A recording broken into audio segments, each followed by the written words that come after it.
Hi. Hi. So, how's you doing? Good. How are you? Not very good. Because this day, next week is my deadline. All right. Yeah, my submission deadline. So it's good because after that you will not have deadline. Yeah, okay. Let's just consider it as good. Think positively. Thank you.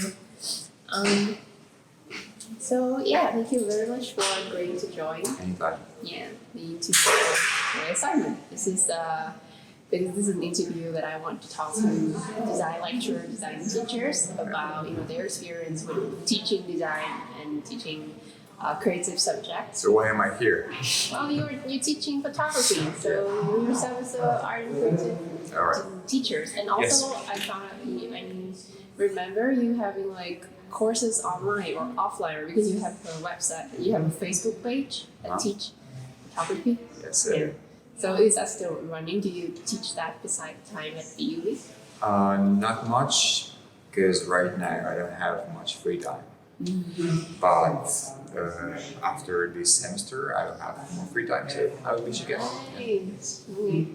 I'll give you another good review then because Thank you. you teach me a lot about photography. Thank you. So let's talk a little bit about your experience in the creative industry. So how long have you been working in the creative industry, and what is your main role? You introduce a little bit about that. I've been working as a photographer and videographer in the industry for about 4 or 5 years. All right, more or less professional. I discovered teaching about 2 years ago, maybe 2.5, and that's what I've been doing lately, teaching only. But before that, I was doing all kinds of things, like product photography, videography, food photography, fashion photography. I was discovering myself. And what do you mean by my experience in? You can share about basically what you've done, which is what you just shared. I've worked for different designers and cafes and businesses in Hanoi and New York. So you mainly work as a freelancer. Freelance photographer, yeah. Freelancing photographer. Have you ever had any experience with like working in agency? No. Photography? Actually, in New York City, I was working for an agency, partner for a long time. But our relationship was different because he was a friend of mine who owned the agency and gave me gigs, so part-time. So let's talk a little bit about your teaching experience. As you say, you've been working for 4 to 5 years, and half of that time you've been teaching, I think, for 2.5 years already. So when you start 2.5 years, did it start here? No. I started in the company called Vietnam Focus. They do photo tours around Vietnam. Nice. And I still work them. They're big friends. And yeah, I've been leading tours around Hanoi, like we went to Long Market. The same, similar tours. Showing them around from the photographer's perspective and the local person perspective. Yeah, and I liked and still like working there because it's not just go here, take this picture, that's good, we're done, type of things. Right? We're going there, we do fundamentals of photography, we do composition, depending on their level, of course. And then I guide them through the tour. They have questions and I answer. So it's like mini workshop, basically. Yeah, and I show them around, and they look at Hanoi with fresh eyes because usually it used to be like people just coming here the second day in Hanoi and they go to Long Market, and I see these places that I know that well with their eyes, and I fell in love again with them. Aww. Yeah, that's very nice. Yeah. So probably you fell in love again with Long Market when you show us around our tour, right? Yeah, with you it was different because you are locals, but still it was. I think it was a good experience for you to go ahead. Yeah. So cool. Yeah. So And after that, I met Richard, and the rest is history. there was history. So you mainly teach about photography and the fundamentals in photography? Photography, composition. Now I have a course of historical names are terrible here. So I teach about competitions, how to enter, how to succeed. I teach about theory of photography, not just technical stuff, but how to find yourself as a photographer, as an artist, not a photographer. My point is, we are artists. Camera is just a tool to express one of many. How to try to become an artist. So, what have taken you into like teaching? Why did you choose it, or did you choose you? Yeah, it chose me. Because I started leading tours, and I started to understand that I know something, a thing or two about photography, and for me, it was always like everybody knows that, yeah. But after I started leading tours, it was obvious that nobody knows that. Few people know what I know, and they want to know, and I'm good at explaining stuff. Yeah. Yeah, you are. Confirmed. And then I tried it here for the first year, and I'm like, okay, that's what I do. People want it, I have it, why not? I like it. That's Sometimes even more than actual photography work, because teaching is more fun. teaching is more fun than doing work. Not all the time, but sometimes. Yeah, it's a lot of fun. You see how these new people, they discover things that I discovered long ago, and they understand things that I understood long ago. It's fascinating. So what do you like about teaching, apart from? See how people grow, how they know, how they learn new things, and they discover new ways to express themselves. How about from you gain anything personally for yourself? Sure. When I first come here, I know nothing, Richard. How? Yeah, but then first year I learned a lot, because when you're teaching, you're reviewing stuff as well. True. Yeah. Yeah, and I learned a lot. And sometimes I tell my students, you cannot know everything. It's impossible. So it's okay to not know something. So like not long ago, I had no idea how to set this one setting in the camera, and I didn't feel embarrassed. I just Googled it in front of the class, and that's the result. Like, we cannot know everything, so sometimes we Google it. Google is there for us to use. So to you, the role of being a teacher is not just like a person who gives knowledge, but more like a person who, shares the point of view. And also I'm trying to find a word for it, but like to accompany the student on their learning journey. Yes. So it's more like that. I'm a part of the journey. Yeah, like a partner on the journey. Just a little bit more experienced in some fields, but we take this journey together and we go through it together. I think I can kind of understand that point of view, because recently I just finished a course myself. So I have a course of design thinking in Hanoi for like a month, and I teach. You teach? Yeah, I teach. Cool. Because I'm really interested in like design education, and I kind of want to be a design lecturer in the future. That's why I do this whole series. So, and then when I first do the course, I'm very scared that I don't know anything. I don't know that much to be a teacher, to guide other people. But then eventually I found out that it's more of like, being a partner on the journey more than someone who pass down knowledge or anything, because you cannot know everything. And the thing is, you've made some mistakes that they are just about to make. And you are there to let them know that it's okay. You'll be there. You will go through it and you will be stronger, and next time you will not make the same mistakes. And you are there to secure them, help them. Because it's, especially with creative studies, you tend to think that you are useless. And this imposter syndrome is huge. And I'm here now to tell them that they're not useless, and everybody feels the same. Because I remember thinking for myself that, oh my, I sell all my cameras tomorrow because nothing is going anywhere. I'm useless. I don't have nothing. I have no style. I have everything. But in the world, I don't have it. And there was nobody around to tell me like it's okay. Everybody does that. Everybody goes through that. And I want to be this person for them. All right. So it's not that scary for them. It's okay.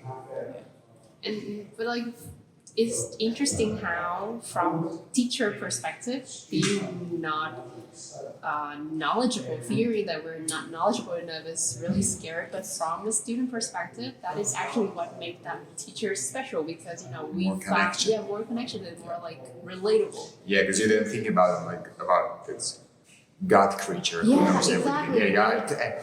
Yeah, I'm a person too, and everybody is.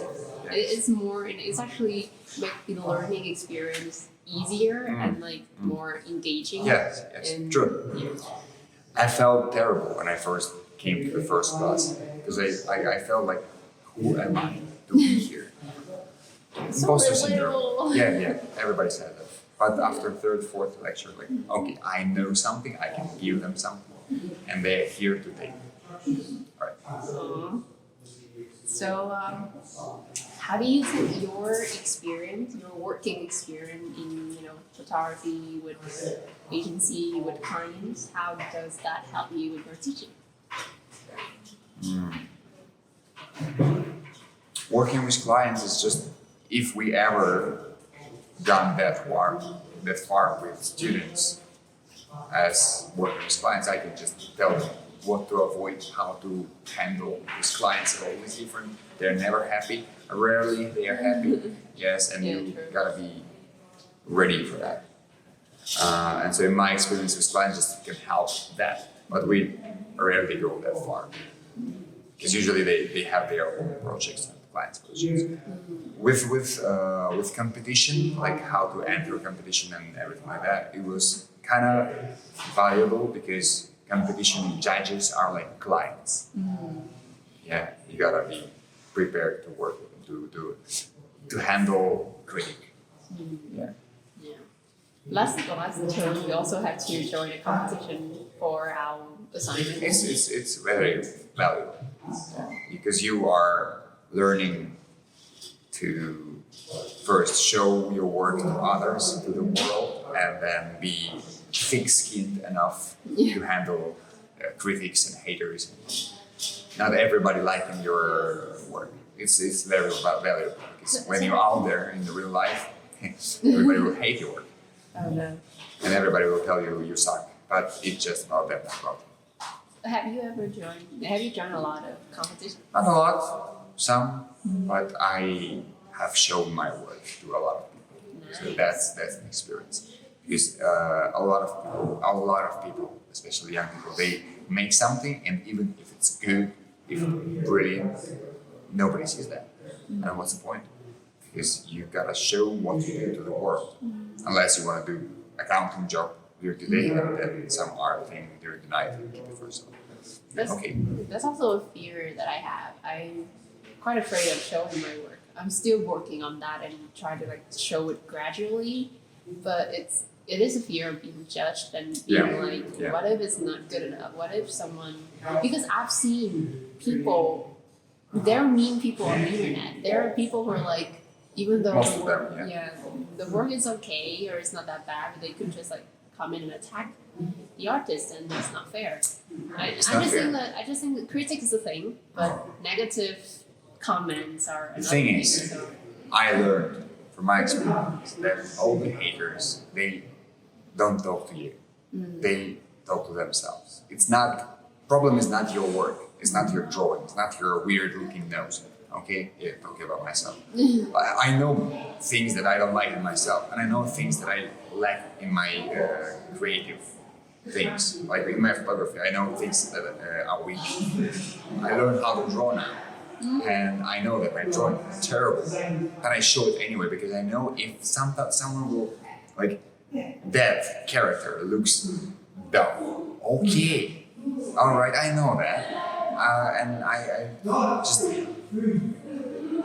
as soon as you understand that those people don't mean anything bad to you personally, they're only there because they cannot make anything like this. They're way too scared to show anything to other people. So it's easier for them to come and attack other creators, alright? Comments are there all the time. I've done some YouTube and people, like Russian people are very mean. And they come and they say something, you should go to Siberia with your problems in Vietnam. Like, it's too cold in Vietnam. No, it's not. Like, some meme stuff. And then I realized that it's not about me. They have a miserable life. They don't know how to exit that circle of miserable life. Yeah. And what else to do? They need some entertainment. So they come to the comments and they entertain themselves. And they're waiting for you to reply. Because if you reply, the wave, tsunami of bad replies will come. So as well, like, the important thing to understand, it's not about you. It's nothing personal. It's just them with their problems in their head. That's why now I draw terribly, and I show it to everyone. Because I want to know. I want to overcome this fear, and I want people to see what I do. Yeah. I think that's a thing that you can share with your students too, because I do. Yeah, because personally for me, I haven't been not that I haven't been encouraged, but this topic is not talked about. Yeah. It's not talked about. It's not like teachers tell me to show your work or encourage me to show my work. It's not like they discourage me from doing it. They just don't talk about it. So I think this could be like a topic that between teachers and students, or at least people who have had experience of showing the work, of overcoming the fear, to. That's why competitions. Yeah, it's really nice. First step competitions, then you show everyone. Because I have a girl. She's a terrific drawer. She draws very, very nice pictures. And she don't show anyone. She sells them online in some sites, but whenever I ask her to show me more, she will never show me more. Not the other world. It's a big mistake. It comes a lot from the childhood when you you do something and your mom says like, what a stupid thing, go do something real. Okay, and it clicks because when you're older, you are afraid that everyone will say something like this. All right? Yeah, you sure thing. You should tell your students that show your work, no matter what. Because you will not be perfect. There is nothing as perfect. All right, you will never get there. But if you show enough of your work, you can okay, I was something. I'm not as bad as I thought I am. Right? And you have that series of one photo every day, right? But it stops them. Oh, it was. But it was a very cool collection. Yeah, thank you. Yeah, it is a very cool collection. I really like it. So, what is the most challenging aspect to teaching art and design? Most challenging, I think. I suppose that teaching art and design is, compared to teaching subjects and majors like business, where you have a set of knowledge, and then teachers show the students how to, explain those knowledge to them and how to apply them into text or into case studies. But creative is nothing like that. Yeah. Creative, we have a set of theory too, but it's not that, Creative should be creative. You know the rules, but you break them. So exactly. So I think it's the thing that is quite challenging. Personally, when I teach my short course, even though it's short, but the students still have a little final project for the course, and it's really hard to help them with that because giving them the knowledge is a thing, giving them the information is a thing, but then encourage them and help them with using those knowledge into creating something is something totally different. And I think that is a challenge of being an art and design teacher. Does it happen the same with you? In a way, the challenging thing is to encourage students to actually do something. Because, in the world of social media and so many distractions, it's a lot easier to learn something and forget about it the next day. Right? For me, first, it's kind of challenging to just get this interest when a person is really interested in a subject. But I'm a good talker, so it's not that bad. But then to encourage them to really do something, take this knowledge and show me how you see it. All right, and because this is the fear too. All right, fear of failure. What if you try and you fail? Yeah. And because of that fear, a lot of students don't do first step, and that's a challenge for me to make them understand that it's okay.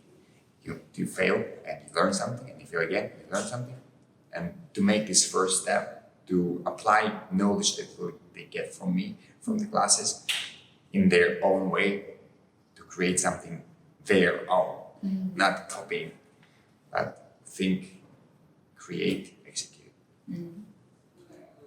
How about working with other teachers? I have never worked with other teachers. You work with Richard, right? Like he No. just no. Okay. We never worked together. Okay. I don't have any experience in working with other teachers. Okay. Me neither. That's why I kind of want to ask. But yeah, Never. we'll figure that out later, some point in the teaching career, I guess. Yeah. So, can you share one of your favorite moments of being a teacher, maybe in here? It could be not Every day. Uh, Every day is my favorite moment. When I come and I see that they do something, they're interested, they come here excited to talk, to shoot, to do something. It's an excitement. it's real fulfilling, right? Your photos. And My photos? No, that your group gave me the Oh, photos. yeah. It was very exciting and sweet. Because I still think every single time that, student-teacher relationship, not as close, but you guys were amazing. Thank you. They're still my home. Aw, I still have you them. still keep it? Yeah, it was very nice. Do you still keep the little notes we wrote? Yeah, sure. Yeah, I remember I wrote that you're better than YouTube tutorial. I remember that specifically. That's a good one. I mean, because it's the truth. Yeah, it's the truth because I'm not the type of person who can watch tutorials a lot. You can like watch hours on end of tutorials. I cannot do that. It's called tutorial hell. I'm the same person. I start and I don't stop, and I always think that I need to watch one more. No, I can't do that. I will like stop the tutorial because I just want someone to interact with to talk to. It's a good way. Because, I've experienced that downstairs in the game development class because I learned how to make games and you do? yeah. Oh. I've been learning online so far, and yesterday was the first time that I had a problem, and I came to them and they like, okay, sure, we'll explain it, and I was like, it was the first time in my life that I wanted to learn something so bad, and a real person explained it to me and made sure that I understand. It was amazing. I know because Different feeling. the tutorial will not make sure you understand. You just talk through it. It was You can ask back. cool. Because back at school, I hated every single day of school, university, and everything. Because I went to university that I didn't want to go, and I went to school that I didn't want to go, and I never experienced joy of learning till I was like 23, by myself, self-education. And I think yesterday was the first time I talked to a real person about a subject that I really like and they really explained. So I wanted like to go 8 years back and start over. It was nice, yeah. Personal education in person with like when you really want to learn and you really have a person who can really explain it to you, it's priceless. And they can listen to you, to your particular problem.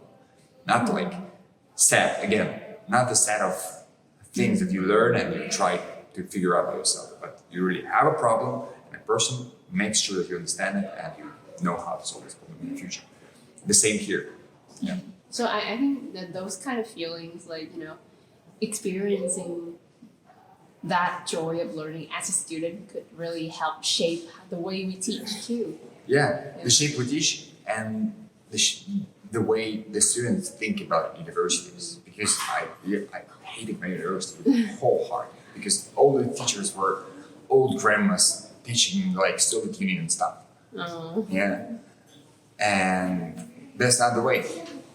We're supposed to not just learn, but we're supposed to enjoy it. Yeah. Yeah, because it's the thing that maybe we'll do for the rest of our days. Yeah. We're supposed to love it and, you know, burn with it.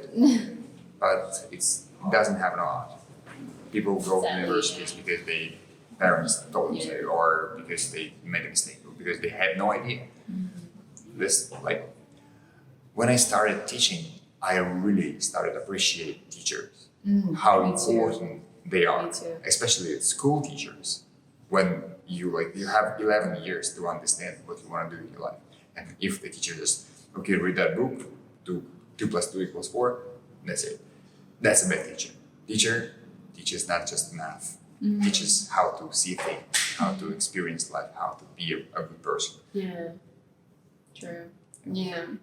When I do my teaching, even though it's like very short, I appreciate my teachers, especially the teachers in, you know, CCB a lot because now I see it's hard. It's hard. Dealing with students, and now I see how hard it is, even though my course is very short. Richard has to deal with like 60 students now with different cohorts, and he still need to because the program is new, so everything is new and everything is built up and tested like right now, and that is really pressuring. But he somehow did it, so I have huge respect for him, even though I don't really tell him in the face like. You shouldn't. Yeah, but it is true. It is true. Yeah. He's only as he is only because of years and years of practice and mistakes and failures. All right. Like, I talked to him too for this interview, and he shared about like he's been a teacher for 20 years now. So of course, he's more or less like fish in the water right now. All right, my first course was a mess. I didn't know what to do, how to do it, but then I learned. Yeah. Yeah. Now it's like 4th course, and I'm like, okay, babies. So after 4th course, do you have any like advice for people who want to teach art and design in the future? Be careful with what you're saying, because especially for art people, they tend to be sensitive, and you can say something and they will remember it, and they will do things and think things that are not exist.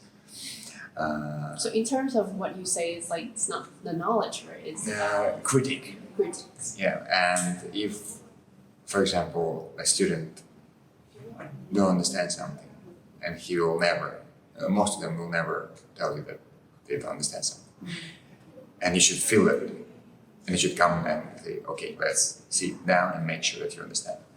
Or when he does something, has an idea, he's trying to execute, but it doesn't look as he planned. And again, most of them will usually say, it's okay. But it's not.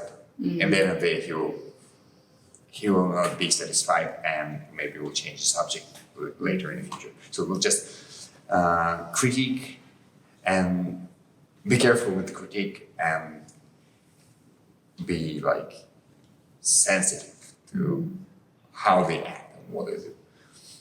I think it's important. Okay, so that's all for the questions today. Cool. Thank you. Thank you very much for joining. Yay, thank No problem. you. No problem. It was fun. Thank you.